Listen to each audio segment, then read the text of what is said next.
Bismillahirrahmanirrahim. Assalamualaikum warahmatullahi wabarakatuh. Salam jumpa teman-teman semua. Dan saya Meliana Damayanti. Hari ini kita akan bahas tentang hukum pidana terkait pemidanaan. Dan nanti saya akan bagi dua. Untuk pertemuan kali ini saya akan bahas tentang pemidanaan pokok. Selanjutnya kita akan bahas pemidanaan di pertemuan selanjutnya. Maksud saya kita akan bahas pemidanaan tambahan.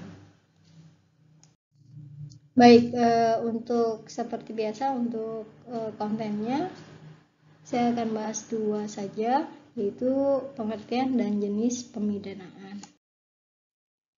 Pengertiannya atau makna dari sanksi pidana. Pemidanaan itu maksudnya sanksi pidana, yaitu mempunyai pengaruh preventif pencegahan terhadap terjadinya pelanggaran, sehingga harapannya itu tidak akan ada pengulangan dari pelanggaran tersebut atau kejahatan tersebut. Pengaruh ini tidak hanya bila sanksi pidana itu benar-benar diterapkan, tetapi juga sudah ada karena sudah tercantum dalam peraturan perundang-undangan. Ini juga sebagai alat kontrol karena fungsi hukum subsidiar gitu ya. Hukum pidana hendaknya baru diadakan ketika usaha-usaha lain itu tidak maksimal. Misalnya ketika kemarin di Jakarta diadakan atau diumumkan untuk ditetapkannya PSBB, pembatasan berskala besar gitu ya, pembatasan physical distance juga gitu ya. Nah, ketika ini kemudian masyarakat di Jakarta tidak mematuhi gitu ya, maka ada sanksi pidana yang kemudian dibuat agar membuat jera gitu ya untuk para pelanggar maupun yang tidak mematuhi aturan tersebut. Nah, hukum pidana sengaja mengenakan penderitaan gitu ya. Pidana itu lebih dikenal nestapa, derita gitu ya, dalam mempertahankan norma yang diakui dalam hukum. Oleh karena itu, hukum pidana harus dianggap sebagai, kita sebut itu ultimum remedium gitu ya, obat terakhir ataupun pilihan terakhir yang akan kita pakai gitu jika upaya-upaya lainnya itu tidak mempan atau tidak diindahkan oleh para masyarakat, para anggota masyarakat gitu. Jadi itu adalah pilihan terakhir ketika step-step sebelumnya itu tidak bisa dilakukan. Ini kita masih bisa lihat gitu apa fungsinya hukum pidana sendiri. Itu kalau kemarin di pertemuan sebelumnya kita sudah bahas gitu tentang apa yang disebut hukum pidana, apa yang disebut perbuatan pidana gitu ya. Kemudian siapa saja yang bisa dipidana. Nah, sekarang bagaimana cara memprosesnya. Nah, termasuk pemidanaan ini adalah masuk ke dalam bagaimana gitu ya cara memproses pelakunya untuk mempertahankan tadi hukum pidana material ya. Nah, menurut pasal 10 KUHP paling tidak ada dua pembagian besar, yaitu pidana pokok dan pidana tambahan. Pidana pokok ini artinya pidana yang bisa berdiri sendiri. Pidana tambahan dia akan ada setelah adanya pidana pokok sebagai pemberat gitu ya, ataupun sebagai sanksi kemudian gitu ya, tambahan yang diberikan karena perbuatannya atau tindak pidananya terlalu berat untuk dianggap biasa gitu. Nah, pidana di pasal 10 KUHP itu ada pidana mati, pidana penjara, pidana kurungan, pidana denda, dan pidana tutupan ya. Yang jelas orang dipidana mati, dipidana penjara, kurungan dan sebagainya itu ada ketentuannya. Ada dia sangat rigid, sangat ketat gitu ya terhadap kategori orang itu disebut pembunuh gitu ya, pembunuh berencana ataupun spesifik lainnya dari tindak pidana. Kemudian nanti untuk pidana tambahan itu ada pencabutan hak tertentu, kemudian perampasan barang-barang tertentu, dan juga ada pengumuman putusan hakim yang memberikan ketentuan membatasi gitu ya, aktivitas atau kebebasan orang yang sudah masuk dalam kategori terdakwa atau terpidana ya. Kemudian keistimewaan hukum pidana terletak pada daya paksanya. Justru kalau hukum pidana itu nggak ada daya paksanya, dia seperti singa yang ompong gitu ya, yang nggak ada gregetnya, yang nggak ada hal yang ditakuti oleh masyarakat. Maka memang untuk hukum pidana dia lebih kepada ancaman pidananya atau pengambilan kebebasannya atau yang membuat seseorang itu menderita lebih kuat dibandingkan hukum-hukum lainnya. Ini sebagai tambahan saja, pidana dapat diartikan sebagai penderitaan yang sengaja dibebankan kepada orang yang melakukan perbuatan yang memenuhi syarat-syarat tertentu, sehingga gitu ya, para polisi ataupun penegak keadilan itu, penegak hukum, aparat hukum yang ada di pemerintahan, mereka butuh payung hukum dalam melakukan segala sesuatunya, karena tadi dia ada kewajiban untuk merampas atau mengambil gitu ya, secara paksa kebebasan seseorang.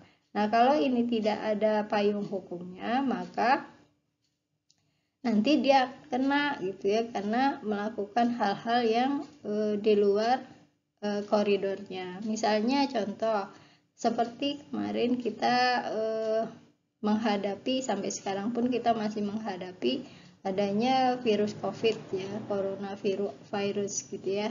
Nah, kemudian kebijakan dari pemerintah pusat itu meniadakan proses perpanjangan ataupun pembuatan SIM baru di masyarakat Indonesia.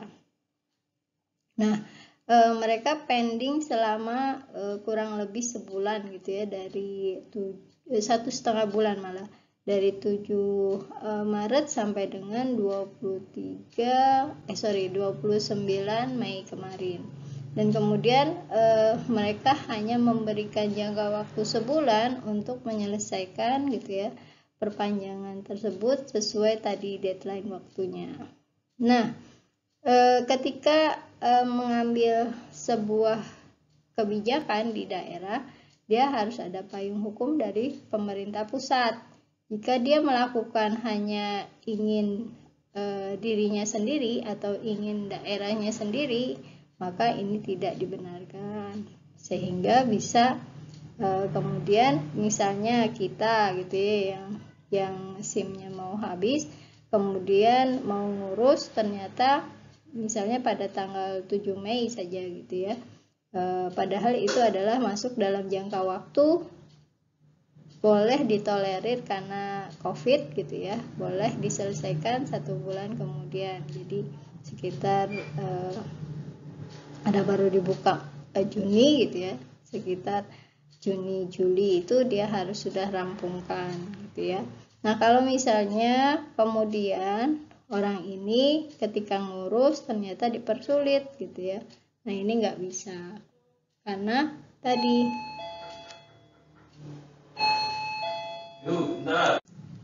baik, kita lanjutkan. Mohon maaf ya, tadi ada tamu sebentar. Itu ya, dengan syarat-syarat tertentu. syarat-syarat tertentunya ini maksudnya teman-teman bisa lihat di KUHP secara materialnya itu apa. Nah, kita masuk ke sini. Pidana pokok itu maksudnya pidana yang dapat dijatuhi secara mandiri. Tadi ya, bisa hukuman mati, penjara, kurungan ataupun denda. Sementara pidana tambahan itu adalah tambahan dari pidana pokok, bisa berupa perampasan barang tertentu, pencabutan hak tertentu maupun pengumuman putusan hakim. Ya, pidana pokok ada mati, pidana penjara, kurungan, bersyarat, denda ataupun juga tanggapan. Kemudian pidana tambahan, pencabutan hak tertentu, perampasan barang tertentu, dan pengumuman putusan hakim. Mari kita lihat satu persatu dari pidana yang saya sudah sebutkan di atas. Untuk pidana mati masih ada pro dan kontra pemberlakuannya ada di Indonesia. Seperti pernah saya diskusikan pada mata kuliah yang berbeda, bahwa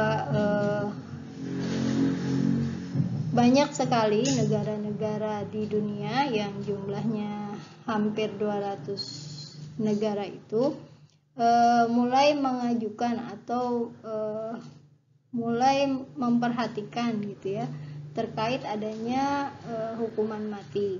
Di sebagian negara itu masih mengakui untuk adanya hukuman mati demi adanya pengakuan kedaulatan. Jadi kalau semakin sanksinya berat gitu ya, maka orang yang akan melakukan itu diharapkan akan pikir-pikir dulu untuk melakukan. Jadi dia nggak akan serta-merta ataupun dengan mudah melakukan satu kejahatan.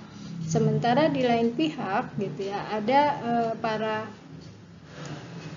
pemimpin negara yang kemudian memutuskan tidak menggunakan hukuman mati kembali, hanya sampai pada batas hukuman seumur hidup gitu ya. Seumur hidup itu maksudnya bukan dia akan dihukumi sesuai umurnya ketika didakwa gitu atau ketika dia diputus menjadi terpidana gitu, tetapi sampai dengan dia meninggalnya gitu ya. Nah, itu disebut sebagai hukuman seumur hidup. Nah, kita balik lagi tadi ke hukum pidana. Untuk pidana mati ada tokohnya yaitu C. Beccaria menyatakan bahwa dalam pemidanaan perlu diperhatikan kemanusiaan. Nah, ini yang kemudian menjadi kontra gitu, bahwa hukum pidana itu bukan serta-merta kemudian menjadi pilihan yang bisa dipilih oleh negara dalam menentukan nasib seorang narapidana. Pro kontranya mari kita lihat. Dari pro yang menginginkan adanya untuk yang pro, kalau dilihat dari sudut yuridis seperti tadi, dia akan terlihat lemah gitu ya hukum pidananya kalau nggak ada hukuman mati. Kemudian ada anggapan bahwa nanti kalau hakim keliru gimana? Kan kalau udah dihukum mati ya nggak ada orangnya lagi gitu loh. Nah, ini bisa dijawab itu kekeliruan hakim itu bisa diminimalisir gitu ya dengan adanya tahap-tahapan yang sangat selektif gitu. Jadi tahap-tahapannya untuk sampai hukum pidana mati itu sangat sulit.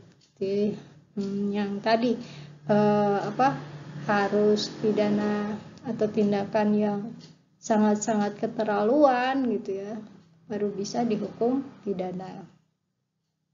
Kemudian yang berpendapat kontra terhadap hukuman mati gitu ya. Yang pertama, tidak ada jalan untuk memperbaiki diri tadi. Mengingat terpidananya udah mati, terus siapa yang mau diperbaiki gitu? Masyarakatnya gitu. Padahal dia juga berfokus pada pribadi atau individu yang melakukan kejahatan itu sendiri. Kemudian yang kedua, mereka berpandangan bahwa hukuman mati itu bertentangan dengan peri kemanusiaan. Yang ketiga, tidak membuat yang lain itu takut melakukan kejahatan. Senyatanya karena hukuman mati itu biasanya dilakukan di malam hari, di ruang tertutup, dan juga jauh dari keramaian masyarakat. Padahal kita biasanya masyarakat itu butuh contoh gitu ya, contoh yang jahat maupun yang baik gitu ya, untuk bisa mereka lebih care gitu, lebih perhatian terhadap segala tindakannya. Kemudian yang keempat, adanya protes dari masyarakat secara luas bahwa ketika mereka memahami HAM itu harus dijunjung tinggi, salah satunya ini efek yang terjadi. Kemudian kita bahas di pidana penjara. Pidana penjara itu ada 3 sistem, yaitu Pennsylvania gitu ya. Pennsylvania sistem maksudnya dia terpidananya dimasukkan ke sel-sel tersendiri gitu ya. Dia tidak dipekerjakan, hanya fokus kepada membaca ayat ataupun kitab suci. Nah, ini juga pernah diusulkan di penjara Nusa Kambangan gitu, adanya tadi sistem satu terpidana satu sel. Kemudian Auburn sistem gitu ya. Ini mereka siang hari para terpidana ini melakukan aktivitas yang sama bersama gitu, tetapi malam hari kemudian dipisah sendiri-sendiri.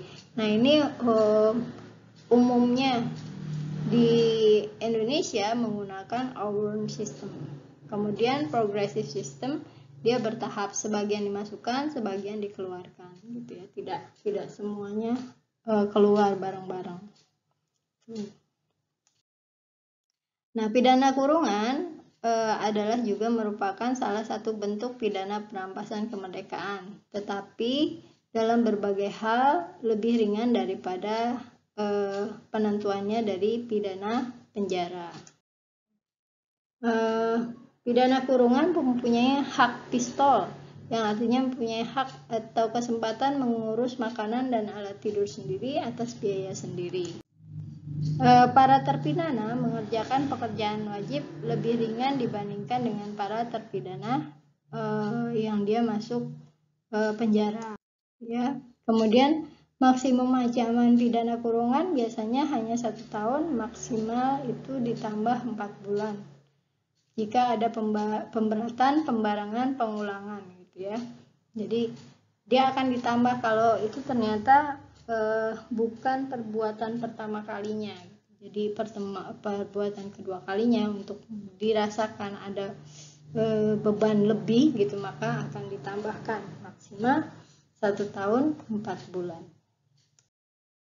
Apabila para terpidana penjara dan kurungan menjalani pidana masing-masing dalam satu tempat, maka terpidana kurungan harus terpisah tempatnya. Pidana kurungan dilaksanakan di daerah terpidana sendiri, biasanya tidak di luar kabupaten yang bersangkutan.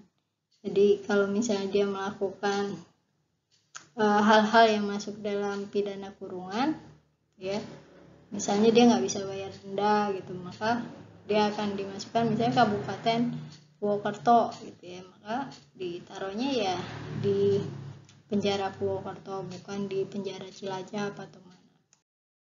Nah, ini kurang lebih gambaran perbedaan antara pidana penjara dan pidana kurungan. Jadi tindak pidananya kalau penjara biasanya kejahatan, kalau kurungan bisa pelanggaran maupun kejahatan. Nanti dilihat untuk kejahatan itu tingkatan kejahatannya.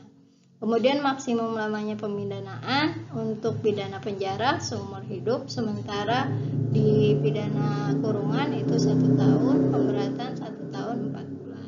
Lokasi bisa di mana saja, itu maksudnya dia nggak harus ada pembatasan di kabupatennya saja gitu, seperti di pidana kurungan gitu. Tapi kalau di penjara ya mana yang tersedia penjaranya gitu ya. Perbedaan lainnya dia tidak ada untuk pidana penjara, tidak ada pistolnya, hak pistol, bukan pistol ya.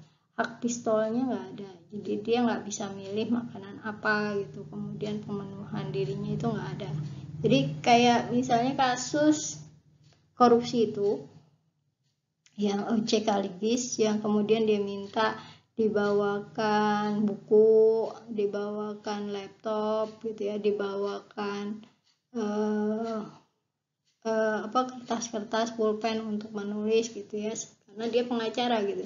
Tetapi karena dia masuk dalam pidana penjara, dia nggak dapat hak tersebut gitu. Jadi harusnya hak itu tidak diberikan kepada dia gitu, harus kosongan gitu, cuman ada tempat tidur, cuman ada tempat toiletnya gitu ya, sudah itu saja gitu, biar dia merasakan bahwa tidak ada kemewahan dalam ruang penjara tersebut. Kalau dia masih ada hak membaca, dia masih ada hak akses untuk bisa membuat gugatan dan sebagainya, maka apa bedanya di dalam dengan di luar penjara ya.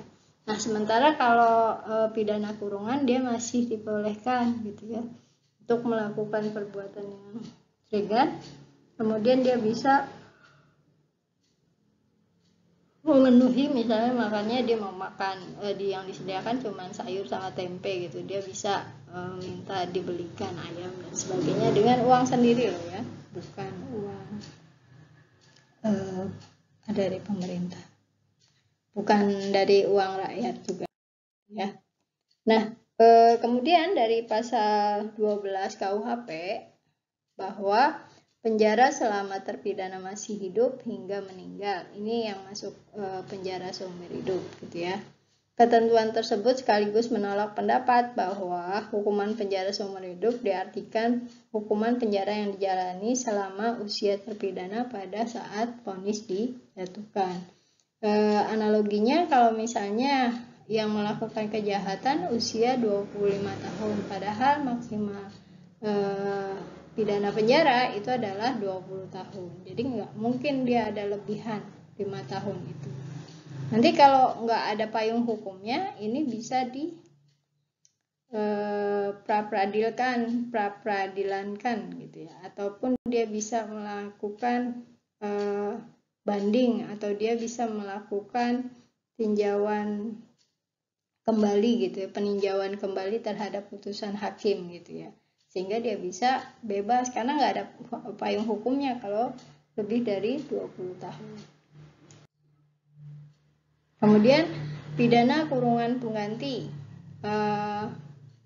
maksudnya adalah penggantian pidana denda yang tidak dibayar oleh terpidana. Dapat pula dikenai pidana kurungan pengganti apabila terpidana tidak membayar harga taksiran yang ditentukan dari barang rampasan yang tidak diserahkan oleh terpidana. Misalnya dia merampas motor, nah motornya ternyata dia sudah jual gitu ya, jadi kan dia nggak bisa mengembalikan. Nah, maka dia harus mengembalikan misalnya sejumlah uang harga 12 juta gitu, dia nggak bisa, maka diganti dengan kurungan. Kemudian pidana denda. Pidana denda merupakan kewajiban seseorang untuk mengembalikan sejumlah uang demi keseimbangan hukum atau menembus dosanya dengan pembayaran sejumlah uang tertentu. Contohnya misalnya dia mengambil atau nyolong gitu ya, mencuri sebuah buku Tuh, jadi bukunya dipaksa untuk dibeli sama orangnya, ya kan ketahuan gitu ya. Nah, dia disuruh beli. Kalau enggak ya saya adukan ke polisi gitu. Nah, pidana denda ini bisa berupa seperti itu. Dia harus membayar sejumlah uang atas tadi perbuatan pencurian buku tersebut. Nah, terakhir demikian yang ingin saya sampaikan untuk pemidanaan, terutama terkait pidana pokok. Jika ada yang belum dipahami, kita gunakan ruang forum untuk tanya jawab. Terima kasih.